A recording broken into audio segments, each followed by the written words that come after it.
যুক্তরাষ্ট্রে কৃষ্ণাঙ্গ সাংবাদিকদের এক সম্মেলনে কমলা হ্যারিসের জাতিগত উত্তরাধিকার নিয়ে বর্ণবৈষম্যমূলক প্রশ্ন তুলেছেন ডোনাল্ড ট্রাম্প। ট্রাম্প বলেন, ডেমোক্র্যাটিক প্রেসিডেন্ট পদপ্রার্থী এতদিন পর্যন্ত কেবল তার এশিয়ান আমেরিকান পরিচয়ের উপরেই জোর দিয়েছেন, কিন্তু কিছুদিন হলো তিনি একজন কৃষ্ণাঙ্গ ব্যক্তিতে পরিণত হয়েছেন।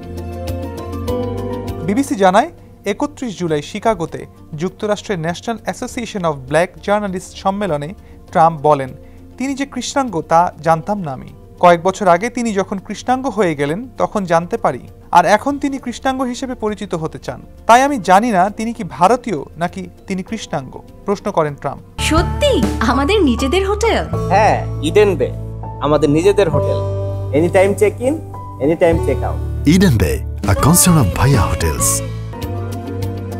রয়টার্স জানিয়েছে, কমলা হ্যারিস দীর্ঘদিন ধরেই নিজেকে কৃষ্ণাঙ্গ ও এশীয় বংশোদ্ভূত হিসেবে পরিচয় দিয়ে আসছেন। তিনি প্রথম কৃষ্ণাঙ্গ ও এশীয় মার্কিন ব্যক্তি হিসেবে যুক্তরাষ্ট্রের ভাইস প্রেসিডেন্টের দায়িত্ব পালন করছেন।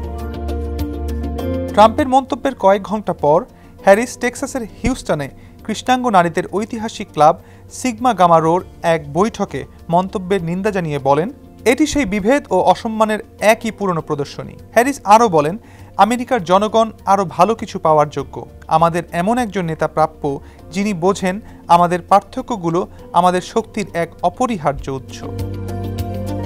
হ্যারিসের জাতিগত পরিচয় প্রসঙ্গে ট্রাম্প বলেন, আমি যে কোনো একটিকে সম্মান করি, কিন্তু তিনি স্পষ্টতই তা করেন না। তিনি পুরোটা সময় ভারতীয় থাকলেও হুট করে বাঁক বদল করলেন আর তিনি কৃষ্ণাঙ্গ ব্যক্তি হয়ে উঠলেন। এ প্রসঙ্গে হোয়াইট হাউসের প্রেস সেক্রেটারি কারিন জন-পিয়ের বলেন, কারো পরিচয় নিয়ে বিরূপ মন্তব্য করার অধিকার কারো নেই।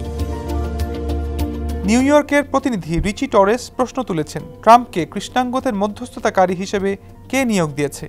রিপাবলিকান দলের মনোনীত প্রেসিডেন্ট প্রার্থী ও যুক্তরাষ্ট্রের সাবেক প্রেসিডেন্টের প্রতিপক্ষকে জাতিগত ভিত্তিতে আক্রমণ করার ইতিহাস আছে। তিনি দেশটির প্রথম কৃষ্ণাঙ্গ প্রেসিডেন্ট বারাক ওবামার বিরুদ্ধে মিথ্যা অভিযোগ করে বলেছিলেন, ওবামা যুক্তরাষ্ট্রে জন্মগ্রহণ করেননি। হ্যারিস সম্ভাব্য ডেমোক্রেটিক প্রার্থী হওয়ার পর থেকে ট্রাম্পের একের পর এক আক্রমণের মুখোমুখি হয়েছেন এবং হচ্ছেন।